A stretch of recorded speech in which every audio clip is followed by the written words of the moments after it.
పెద్దమ్మ తల్లి ఆశీస్సులతో ప్రజలందరూ సుభిక్షంగా ఉండాలని అమ్మవారిని వేడుకున్నానని పెద్దపల్లి ఎమ్మెల్యే చింతకుంట విజయ రమణారావు తెలిపారు. పెద్దపల్లి జిల్లా కాల్వ శ్రీరాంపూర్ మండల కేంద్రంలో ముద్రాజు కులస్తుల ఆరాధ్య దైవమైన పెద్దమ్మ తల్లి బోనాలు ముద్రాజు కులస్తులు ఘనంగా నిర్వహించారు. ప్రతి సంక్రాంతి రోజు పెద్దమ్మ తల్లికి బోనాలు తీయడం వీరి ఆనవాయితీ. ఈ సందర్భంగా మహిళలు బోనాలు ఎత్తుకొని డప్పు చప్పుళ్ల మధ్య శివశక్తుల నృత్యాల మధ్య పురవీధుల గుండా ఆలయానికి చేరుకొని అమ్మవారికి మొక్కులు చెల్లించుకున్నారు. అనంతరం బోనాల కార్యక్రమానికి హాజరైన ఎమ్మెల్యే విజయ రమణారావుకు ముద్రాజు సంఘం గ్రామ శాఖ అధ్యక్షుడు రాణవేణ శ్రీనివాస్ పుష్పగుచ్చంతో స్వాగతం పలికారు. అనంతరం ఆలయంలో పెద్దపల్లి ఎమ్మెల్యే చింతకుంట విజయ రమణారావు, కాంగ్రెస్ సీనియర్ నాయకులు చేతి ధర్మయ్య, పలువురు ప్రజా ప్రతినిధులు పాల్గొని ప్రత్యేక పూజలు చేశారు. అనంతరం కార్యక్రమానికి హాజరైన ఎమ్మెల్యే చింతకుంట విజయ రమణారావు ముద్రాజు కమిటీ సభ్యులు ఘనంగా శాల్వలతో సత్కరించారు. ఈ సందర్భంగా పెద్దపల్లి ఎమ్మెల్యే చింతకుంట విజయ రమణారావు మాట్లాడుతూ, పెద్దమ్మ తల్లి ఆశీస్సులతో ప్రజలందరూ సుభిక్షంగా ఉండి పాడి పంటలతో సుఖ సంతోషాలతో ఉండాలని, ప్రజలంతా ఆయుర ఆరోగ్యాలతో సుఖ సంతోషాలతో ఉండాలని అమ్మవారిని వేడుకున్నట్టు వారు తెలిపారు.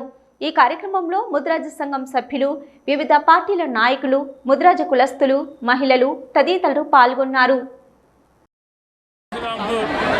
పెద్దమ్మ తల్లి బోనాల జాతరకు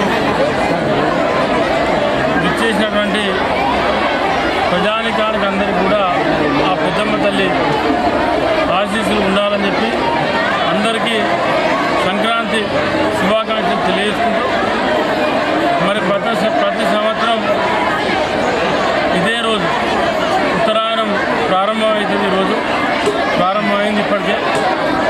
మరి అలా ఉత్తరాయణం పుణ్యకాలంలో పెద్దమ్మ తల్లి బోనాల పండుగ జరగడం, మరి ఈ టెంపుల్ ప్రతిష్ట నుండి శ్రీరాంపూర్లో ఆనవాయితీ.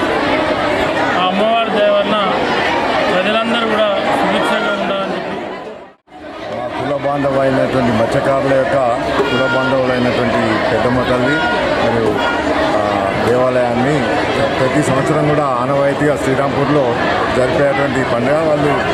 మా వాళ్ళందరూ కూడా కలిసికట్టుగా ఒక సమైక్యతోటి జరుపుకునేటువంటి వ్యక్తి మా సంక్రాంతి శుభాకాంక్షలు తెలియజేస్తున్నాను.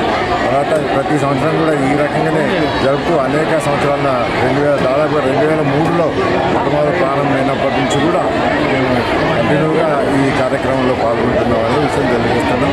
తర్వాత అదే కాకుండా మా కులదైవం ప్రతి సంవత్సరం ఇలా చేసుకోవటం, ప్రతి గ్రామంలో కూడా మా గ్రామంలో కూడా ఈ సంవత్సరం ఈ పెద్దమ్మ తల్లి గుడి నూతన గుడి నిర్మాణం జరుగుతుంది.